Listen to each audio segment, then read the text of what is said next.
Bonjour à tous. D'abord, remercier Arnaud et à Germain de l'organisation du congrès. Remercier à tous les speakers pour le partage d'informations de cette journée. Et également vous remercier à tous votre participation à ce congrès. Bien, moi je vais vous parler de du possible intérêt de l'évaluation et du traitement du système nerveux périphérique, dans ce cas-là, chez les patients qui ont été opérés d'un LCA et qui présentent une douleur post-opératoire chronique. Bien, encore une vidéo d'un mécanisme lésionnel, d'une lésion de LCA, chez un joueur particulier parce qu'en 7 ans, il a eu 4 lésions de LCA sur les deux jambes. Bien, la seule option qu'il avait, donc, c'était de se faire opérer, donc la chirurgie du LCA.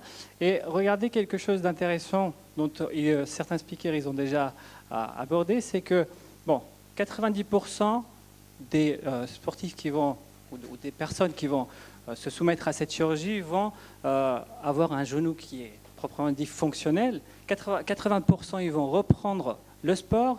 Par contre, regardez, c'est quand même assez impressionnant, juste 55% vont avoir le même niveau qu'ils avaient avant la compétition.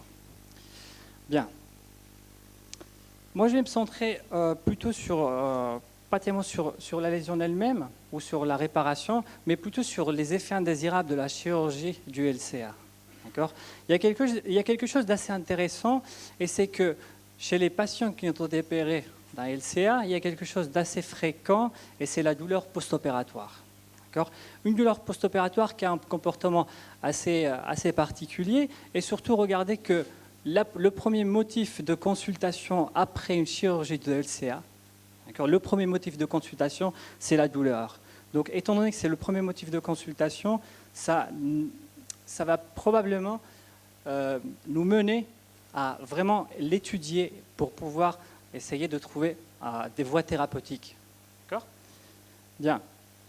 Regardez, donc la douleur. À quoi elle est due cette douleur? Donc, le diagnostic principal, ça sera une douleur non spécifique de genou. Donc, quand on parle de douleur non spécifique de genou, c'est tout simplement pour dire que cette douleur, on ne sait pas d'où elle vient. Je ne sais pas si vous avez remarqué, mais ces derniers temps, on parle beaucoup de lombalgie non spécifique, de douleur d'épaule non spécifique, tout simplement parce qu'on n'a aucune idée d'où elle vient cette douleur. Certaines études vous disent que 40% de la douleur de genou, donc de cette douleur intérieure de genou, donc anterior knee pain, on peut le trouver dans la littérature sur cette terminologie, pourrait être due à une tendinopathie patellaire. Bien, mais qu'est-ce qui se passe entre les sujets qui ont été opérés et qui n'ont pas de douleur et ceux qui ont des douleurs? Bon, principalement, à 3 mois, il y a quelque chose qu'il faut prendre en compte, et c'est que ceux qui ont eu une chirurgie tendon-os, probablement ils vont avoir plus de douleur les 3 premiers mois.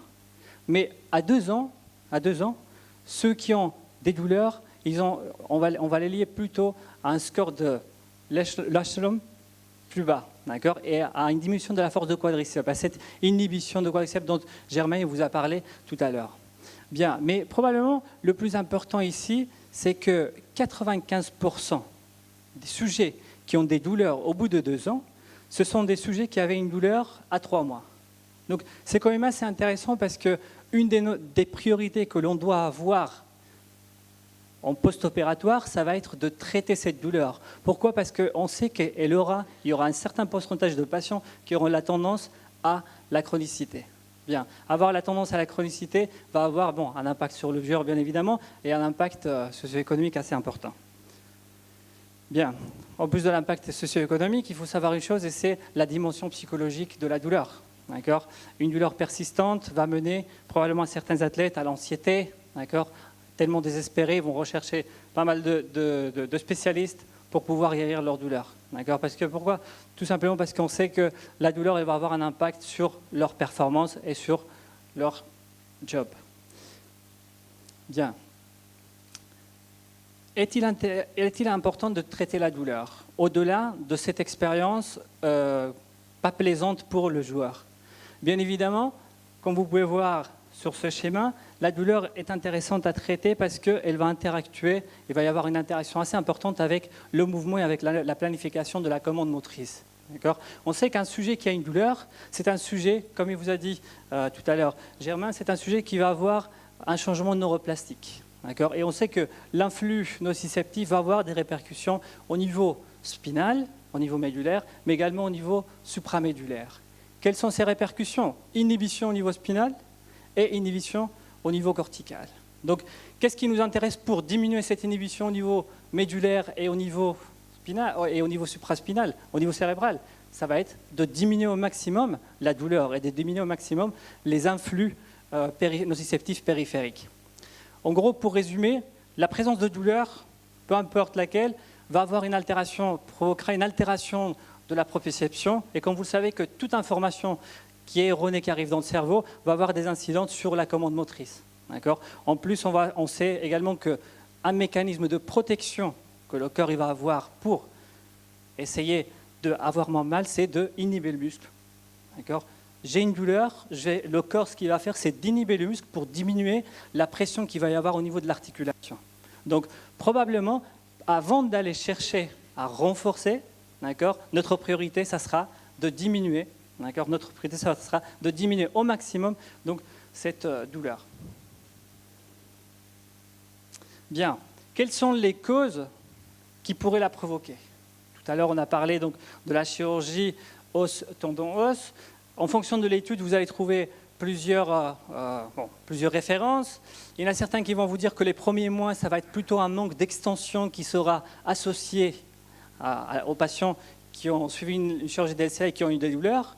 Il y en a d'autres qui vont vous dire que ça sera plutôt l'inhibition musculaire, donc il faut gagner au maximum d'extension, il faut se rapprocher de l'extension totale, gagner au maximum de muscle, désinhiber le muscle si vous voulez.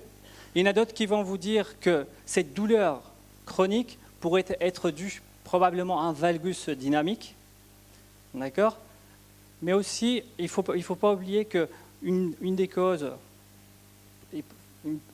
possibles de la douleur post-opératoire peut être tous les fibroses et toutes les lésions dues à la chirurgie en elle-même. Bien. Après, il ne faut pas oublier aussi, pour ceux qui les connaissent, donc les fameux trigger points. Les études nous disent qu'on n'a pas d'études de prévalence sur les LCA, mais sur les méniscotomies, on a des études qui nous disent que la présence de trigger points actifs au niveau du vaste médial pourrait être une cause importante de douleur chez le patient opéré. Bien. Et je vous ai laissé en dernier ici une chose aussi qui est un peu négligée, qui est la lésion nerveuse. Bien, la lésion nerveuse, mais bon, après on pourrait continuer à vous donner plein de causes. On va rester sur la lésion nerveuse. La lésion nerveuse de quoi? La lésion nerveuse du nerf saphène, et plus spécifiquement la branche infrapatellaire du nerf saphène. Pourquoi elle est intéressante à connaître? Regardez, la branche infrapatellaire du nerf saphène émerge du nerf fémoral, donc c'est une branche purement sensitive qui va donner innervation cutanée à la face antéromédiale du genou, à la face antéromédiale de la jambe, mais également du pied. Regardez ces données que je vous ai mis ici, et c'est que cette branche, elle est lésée chez les patients quand on de PTG de 55 à 100% des cas. Et quand il s'agit de LCA, donc le sujet de ce congrès, les lésions ils vont aller de 37 à 86%. Donc 37 à 86% des sportifs qui vont se soumettre à une chirurgie de LCA auront une lésion de cette branche nerveuse. Est-ce que c'est important? Bien. Oui, parce que les symptômes de la lésion de la branche infrapatellaire du nerf saphène vont être ceux-là. Des paresthésies, une anesthésie plus ou moins accentuée, mais surtout, nous, ce qui nous intéresse, c'est une douleur intérieure de genou. Le tissu nerveux, c'est un tissu qui est innervé. Il est innervé par, comme vous le savez, par le nervi nervorum, ce sont des fibres nociceptives. Donc, lorsqu'il y a une lésion de ce nerf, ça peut provoquer de la nociception et pourtant provoquer une douleur, être une cause de douleur intérieure du genou. Donc, il faut prendre en compte. Nous avons des études, ça a été largement étudié comment la lésion du système nerveux périphérique peut avoir des conséquences d'un côté sur le nerf en lui-même, donc une neuroinflammation locale qu'il faut dans certains cas traiter, mais également regardez que le tissu nerveux, c'est un tissu, étant donné ses caractéristiques nociceptives, d'accord, étant donné que c'est un tissu qui est noble, il arrive à provoquer des changements neuroplastiques très importants par rapport à d'autres tissus. Quels sont ces changements neuroplastiques? Donc, provoquer probablement tout ce qui est les modifications au niveau de la corne postérieure et au niveau supramédulaire, tout ce qu'on appelle la sensibilisation centrale, qui peut être plus ou moins accentuée, mais qui peut, dans certains cas, expliquer donc, tout le phénomène qu'on peut avoir de douleurs persistantes. Parce que quand on a une douleur, comme vous le savez, au-delà des 3 à 6 mois, on va parler d'une douleur plutôt chronique. Quelle est la différence entre le sujet qui a une douleur aiguë et une douleur chronique? Pourquoi il y a des sujets qui ont la tendance ils ont une douleur qui guérit au bout de quelques semaines, quelques mois, et il y en a d'autres qui ont la tendance à chronifier. Qu'est-ce qui explique tout cela? D'accord. Bon. On sait que le système nerveux a un rôle très important. Autre chose à prendre en compte, en plus des modifications au niveau du système nerveux central, donc dans plusieurs niveaux, il faut savoir que les tissus innervés par le nerf lésé, ils vont souffrir également des modifications. D'accord. Un exemple assez impressionnant, c'est que chez des rats, enfin les bêtes, là, les études expérimentaux en fait, qu'ils font, lorsqu'ils provoquent une lésion nerveuse et ils évaluent la qualité tissulaire des tissus innervés par ce nerf, ils voient qu'il y a un changement. D'accord. Ils voient qu'un changement. Pourquoi, par exemple? Excusez-moi.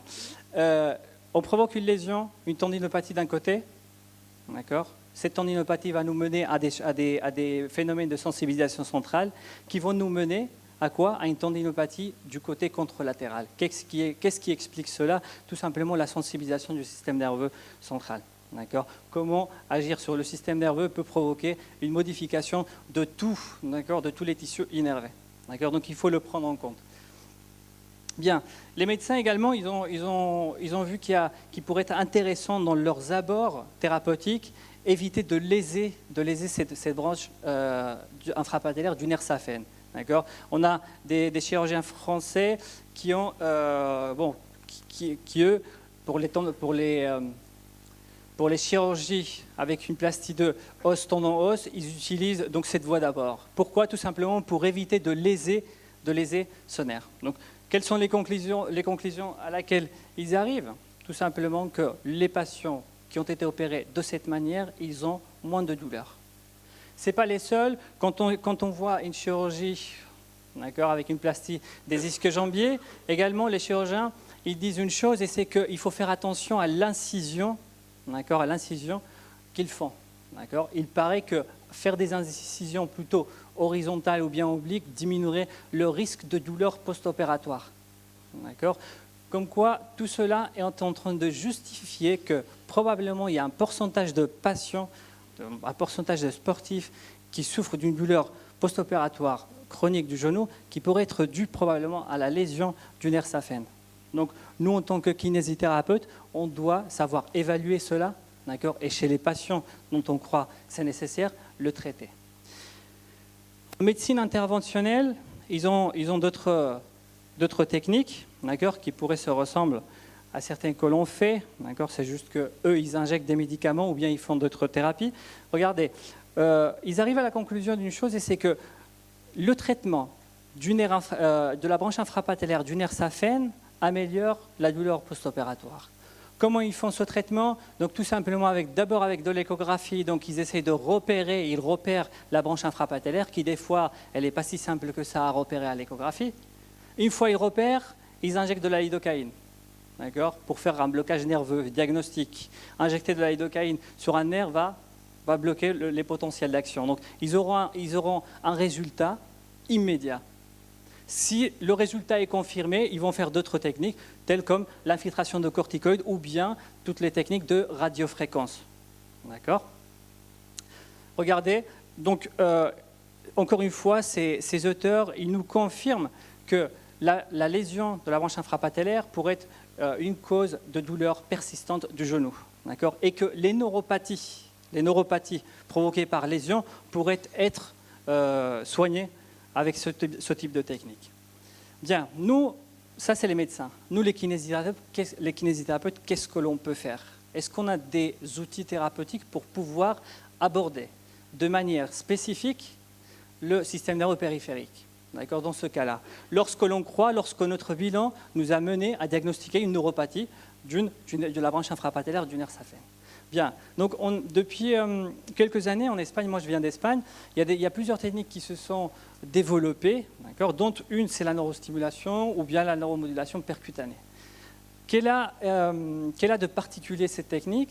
C'est que, regardez, on va utiliser une aiguille de type acupuncture pour nous rapprocher au maximum du système nerveux avec le but de diminuer la douleur et d'améliorer la fonction.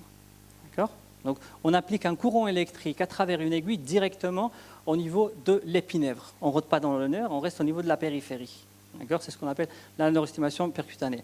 Cette technique, elle est réalisée sous guide échographique. Ici, je ne veux pas rentrer en conflit avec les médecins. Les objectifs, ce n'est pas de voir si un tissu est lésé ou pas. Les objectifs, tout simplement, c'est de voir où elle se localise, la branche infrapatellaire du nerf saphène, pour faire un traitement le plus spécifique possible, parce qu'on cherche la spécificité, et également voir à l'échographie ce qu'il ne faut pas piquer, donc les structures dites à risque. Bien. Dans quel but? Comme je vous ai dit, donc traiter la douleur.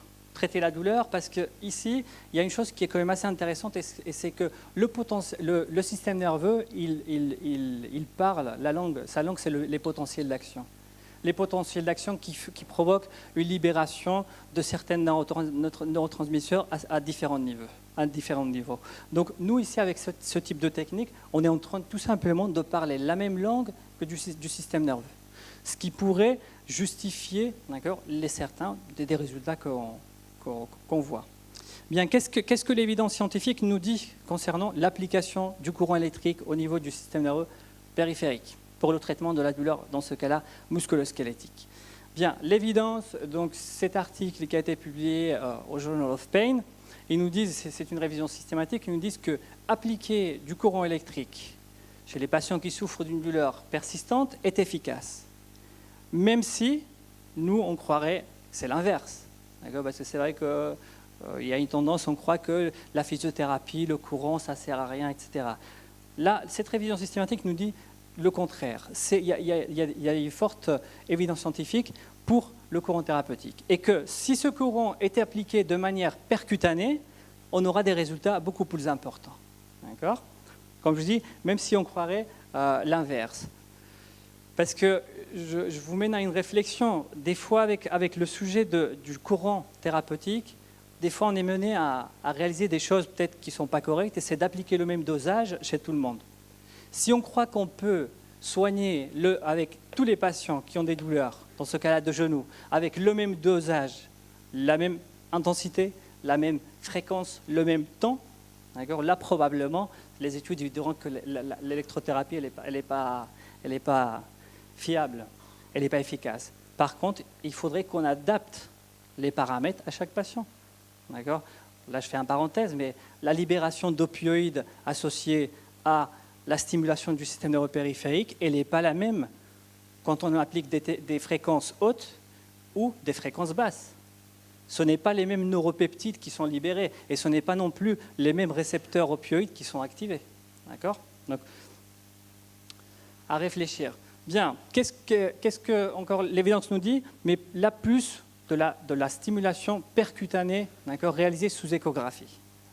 Il y a des études et il y a des protocoles qui ont été réalisés par des médecins, plutôt en post-opératoire que chez les patients chroniques, et qui disent une chose qui est intéressante, et c'est que appliquer du courant thérapeutique sur un nerf fémoral de manière percutanée et sous échographie a des effets significatifs en ce qui concerne la douleur.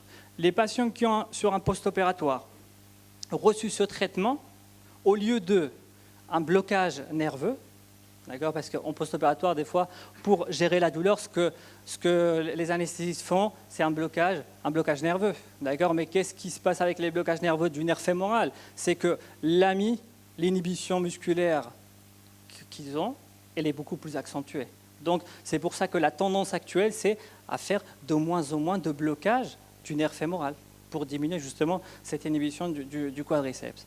Et une des manières, en plus du blocage par exemple du nerf obturateur qui a prouvé être efficace sans provoquer une inhibition accentuée du quadriceps, c'est appliquer du courant directement sur le nerf. D'accord ? Les patients qui reçoivent ce type de traitement ont besoin de beaucoup moins d'opioïdes dans les suites post-opératoires. D'accord ? Et dans les suivis, les résultats sont meilleurs. Bien, avant de prendre vraiment cette thérapie et de l'appliquer, il nous faut comme d'habitude un bon bilan. D'accord ? Si on n'a pas de bon bilan, tout ce qui va avec, probablement, ça ne sera pas bon, peu importe la technique qu'on utilise. Ce n'est pas une technique qui va être plus efficace que d'autres, c'est une autre technique qui a un autre mécanisme d'action et qu'on va utiliser probablement chez certains patients, pas tous. D'accord ? Bien, donc, il va falloir évaluer le système nerveux périphérique, tout simplement. Faire une exploration neurologique, voir sur la zone de douleur de notre patient, dans ce cas-là, une douleur intérieure de genou, voir est-ce que le système nerveux pourrait avoir un rôle important dans la douleur de notre patient.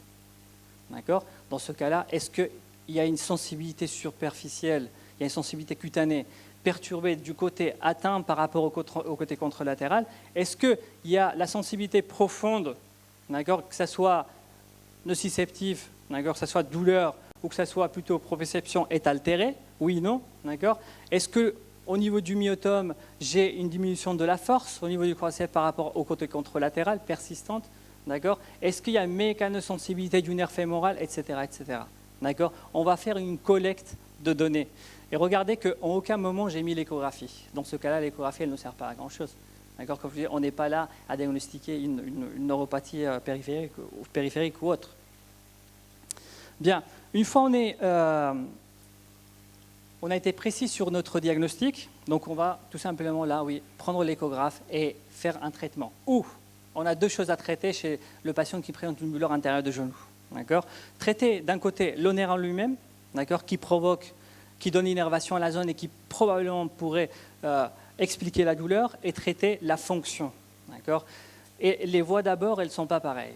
D'accord ? La première voie d'abord, ça sera, regardez au niveau du pli inguinal, d'accord ?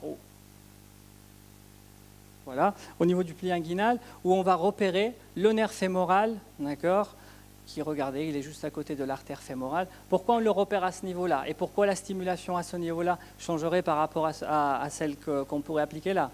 Tout simplement que ici, le nerf fémoral, il ne s'est pas encore divisé. Donc, la stimulation du nerf fémoral à ce niveau-là va me provoquer quoi? Une contraction. D'accord? L'année dernière, à ce même symposium, on avait parlé des effets de la stimulation du nerf périphérique sur la contractibilité musculaire. On avait vu que appliquer du courant sur un nerf avait des modifications importantes en ce qui concerne la contractibilité musculaire. Mais ce qui nous intéresse ici, ce n'est pas tellement le muscle en lui-même, parce que le muscle, si vous lui envoyez du courant au niveau du nerf, il va se contracter. C'est tout simplement chercher à quoi? À désinhiber les motoneurones qui sont inhibés au niveau médulaire et au niveau supramédulaire, d'une manière la plus spécifique possible, parce que, comme on avait vu, la stimulation du nerf, elle est complètement différente de la stimulation du muscle. La réponse, elle n'est pas du tout pareille. D'accord ?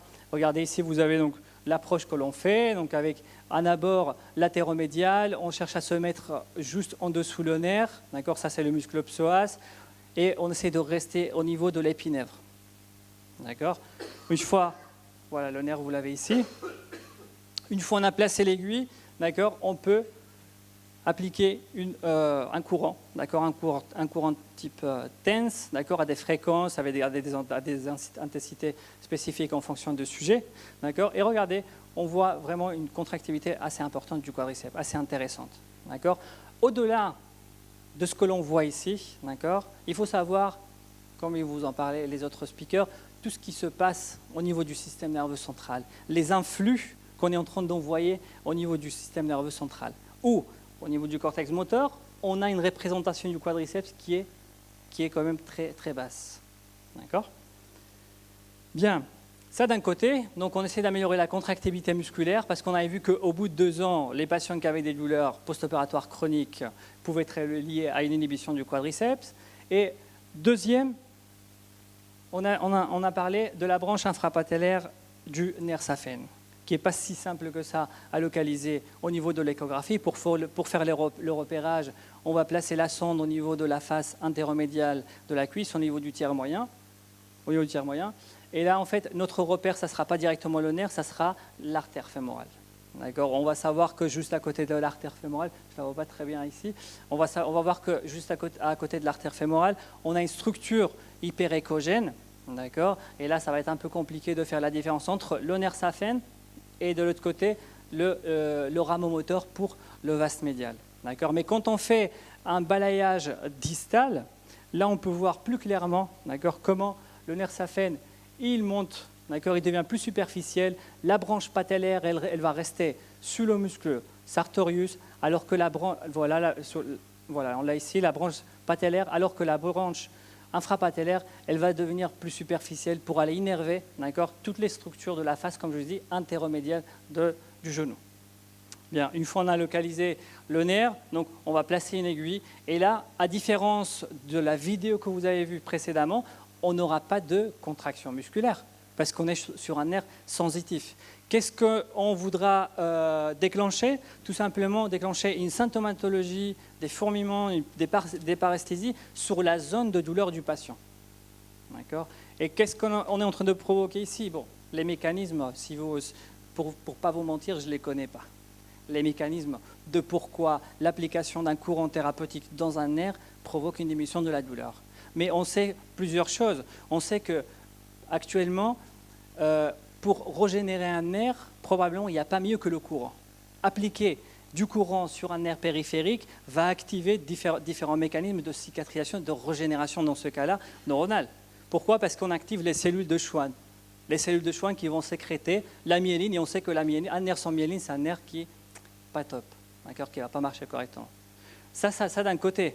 Mais de l'autre côté, en même temps, on est en train de provoquer une modulation de la sécrétion et de la libération de différents neurotransmetteurs à différents niveaux du système nerveux.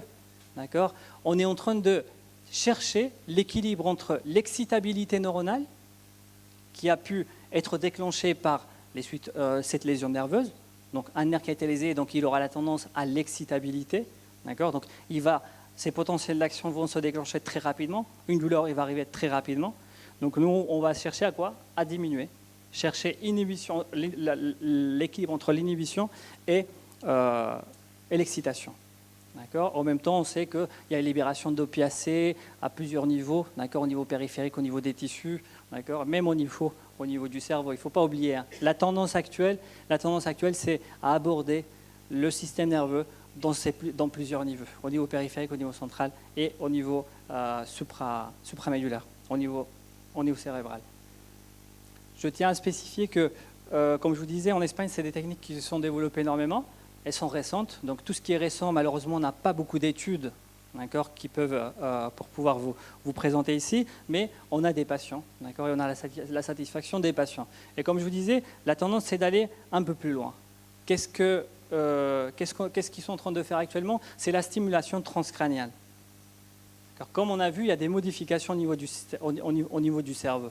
Donc là, actuellement, les thérapeutes, ce qu'ils cherchent, c'est à stimuler directement le cortex à travers des électrodes transcrâniens et même des fois transmagnétiques. Bien, ça paraissait assez simple, comme d'habitude dans certains cours.